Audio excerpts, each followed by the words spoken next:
हाय दोस्तों, 100% all solution channel में आप लोग स्वागत है। दोस्तों फाइनली आप ऑलरेडी जॉब कर रहे हैं या फ्रेशर हैं या जॉब ढूंढ रहे हैं, मैं आप लोगों को इम्प्रूवमेंट पावर 5 ऐसी बातें बताऊंगा। दोस्तों आप लोगों के लिए रामबाण साबित होगा। दोस्तों क्या है, चलिए शुरू करते हैं।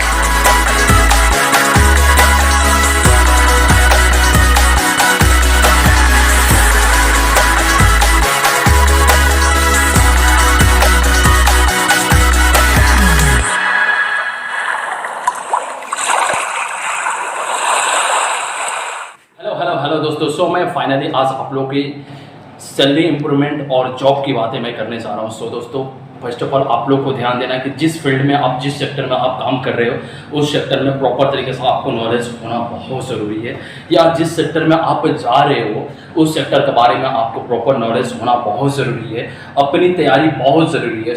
कैसे आप अपनी तैयारी करेंगे उसके बारे में मैं 5 ऐसी बातें आप लोग को बताऊंगा जो आप लोग के लिए ग्रेट साबित होगा दोस्तों। फाइनली पहला है कि professional resume.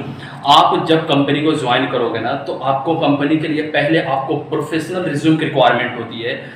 How can make the professional resume. मैं आप लोग को बताऊंगा उसके बारे में कैसे बनेगा। फाइनली ये 5 चीज़ों को मैं डिफाइन करूंगा और बाद में उसको बताऊंगा कि प्रोफेशनल रिज्यूम आप कैसे बनाएंगे और किस तरह से आप रिज्यूम को सबमिट करेंगे, सारा A to Z आप लोग को बताऊंगा।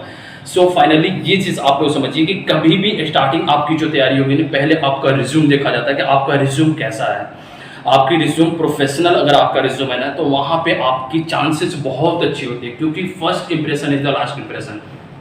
ठीक है दोस्तों, पहला इंप्रेशन आपकी अच्छी होनी चाहिए था। पहला आपका रिज्यूम आता है इंप्रेशन के ऊपर, जो आपका रिज्यूम से आपकी इंप्रेशन काफ़ी गुड होती है, काफ़ी एक्सीलेंट होती है दोस्तों। नेक्स्ट दूसरे नंबर पर आता है स्पीकिंग पावर। यानी मैं आप लोगों को बोलूँगा आपकी स्पीकिंग पावर। स्पीकिंग पावर आपकी अच्छी हो, आपकी स्किल्स अच्छी हो, आपकी MTI प्रॉब्लम्स ना हो, यानी कि मदर्स टाउन्स प्रॉब्लम्स ना हो। दोस्तों आप जब किसी चीज़ में फ्लुएंट, देखो हमारे हिंदुस्तान के अंदर में क्या होता है कि हमारे यहाँ हिंदी भाषा है लेकिन ज़्यादातर लोग इंग्लिश यूजेस करते हैं, क्योंकि इंग्लिश आज नेसेसरी है मार्केट के अंदर में अपने जॉब की सैलरी इंप्रूवमेंट करने के लिए, अपनी डेजिग्नेशन इंप्रूवमेंट करने के लिए और अपनी जॉब को आप कैसे पा सकते हैं उसके लिए काफ़ी ज़्यादा इंपॉर्टेंट है दोस्तों। तो मैं आप लोग को यही रिकमेंड करूंगा कि आप अपनी स्किल कम्युनिकेशन पे थोड़ा आप लोग को ध्यान देना होगा और थोड़ा सा आप अपनी इंग्लिश को फ्लुएंस करना होगा। आपको अपनी हिंदी पर थोड़ा ध्यान देना, थोड़ा सा आपको हिंदी भी फ्लुएंस करना होगा। ठीक है दोस्तों, ये अब थर्ड नंबर पे हम लोग चलते हैं सेक्टर इंप्रूवमेंट। सेक्टर इंप्रूवमेंट का मतलब ये चीज़ होता है कि जिस सेक्टर में आप हो वो सेक्टर में आपको इंप्रूवमेंट करना है तो ज़्यादा से ज़्यादा उस फील्ड के बारे में आपको नॉलेज होनी चाहिए।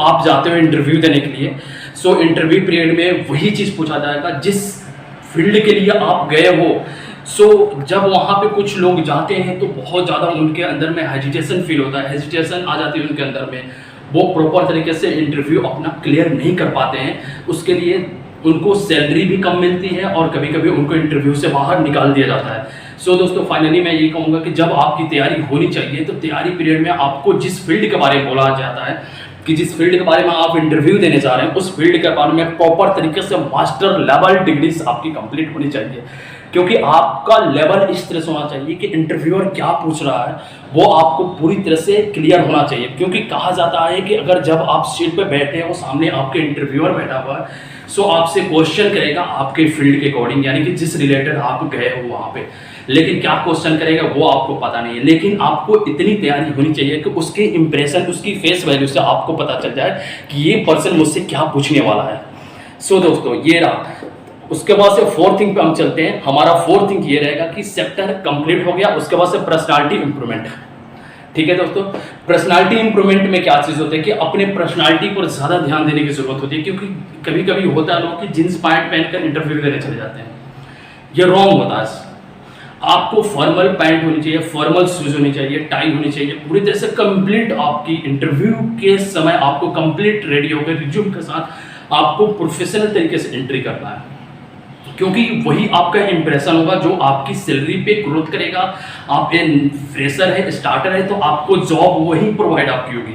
क्योंकि बंदा क्या होता है कि जब आप इंटरव्यू सेक्टर में आप जैसे एंट्री करते हो, जैसे आप अंदर जाते हो ना, तो वहाँ पे आपकी फर्स्ट ऑफ ऑल एक्टिविटी पे बहुत ज़्यादा ध्यान दी जाती है, क्योंकि 2 इंटरव्यूअर बैठते हैं, एक तो CCTV कैमरा के सामने इंटरव्यूअर आपकी एक्टिविटी वॉच करता है, दूसरा आपके फ्रंट में जो बैठा रहता है पर्सन वो आपसे क्वेश्चन करता है और आपसे पूछता है। सो फाइनली इस लेवल को आपको ध्यान देना जरूरी होती है, ठीक है। 5 कंडीशन में ये तो सेक्टर प्रिपरेशन, यानी कि जिस सेक्टर में है उस सेक्टर बारे में कंप्लीट आपको प्रिपरेशन होनी चाहिए, कंप्लीट नॉलेज होनी चाहिए उस सेक्टर के बारे में। और फाइनली जब भी आप इंटरव्यू देने के लिए जाओ आप वेल मेंटेन होकर पूरी तरह से रेडी होकर अपनी रिज्यूम को रेडी करके अपनी पर्सनालिटी को इम्प्रूवमेंट करके पूरे जेंटलमैन विद प्रोफेशनल पर्सन बनकर वहां पे आपको इंटरव्यू देने जाना चाहिए।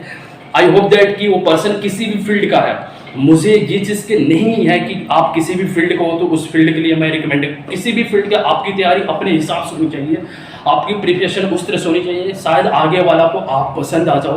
क्योंकि कहा जाता है कि आप अपने आप को शेयर कर रहे हो, अपने आप को बेच रहे हो, किसी भी जॉब सेक्टर में अपने आप को आप शेयर कर रहे हो, वहाँ पे आपकी कीमत क्या लग रही है ये आपके ऊपर डिपेंड करता है। जैसे सपोज दैट कि मान के चलो मार्केट के अंदर में आप जाते हो, महंगी से महंगी आप गाड़ी खरीदते हो, सस्ती से सस्ती गाड़ियाँ होती है। ऐसा क्यों होता है? क्योंकि महंगी गाड़ी की क्वालिटी अलग होती है, सस्ती गाड़ी की क्वालिटी अलग होती है। यानी कि आईफोन की क्वालिटी अलग है, बाकी अदर फोन की क्वालिटी अलग है। इसलिए क्या होता है कि हर चीज़ को यहाँ पर देखा जाता है, क्योंकि आपको अपनी पर्सनालिटी में निखार करना होता है दोस्तों। सो फाइनली अब जब आप इंटरव्यू देने चाहते हो तो आपकी अपनी प्रिपरेशन उस तरह से होनी चाहिए कि अगर मैं जाऊँ, अगर एंट्री करूँ इंटरव्यू के अंदर में, तो इंटरव्यूअर को फर्स्ट इंप्रेशन में उसको पसंद आ जाऊँ और वो मुझे salary 1 lakh 2 lakh 3 lakh something average मुझे बोले कि हाँ इतना होना चाहिए। क्योंकि जब आपकी लाख की एवरेज होगी, अब आपको 2 लाख की टारगेट होगी, तभी से आपके 50,000 या 40,000 की आपकी टारगेट कंप्लीट होगी। सो आपका एम्बिशन, आपका हाई रेंज काफ़ी ऊपर होना चाहिए और उसी हिसाब से आपकी तैयारी होनी चाहिए। ऑब्वियसली 100% आपको जॉब मिलेगी। सो दोस्तों आपको मैं रिज्यूम भी बताऊंगा कैसे बनेगा। सो दोस्तों आप लोग कमेंट बॉक्स में मुझे बताइएगा आपको कैसा लगा, और मैं आप लोग के लिए हर समय से जो हेल्प चाहिए प्लीज़ मुझे बताइएगा। सो दोस्तों मिलता है अगले एपिसोड में। जय हिंद।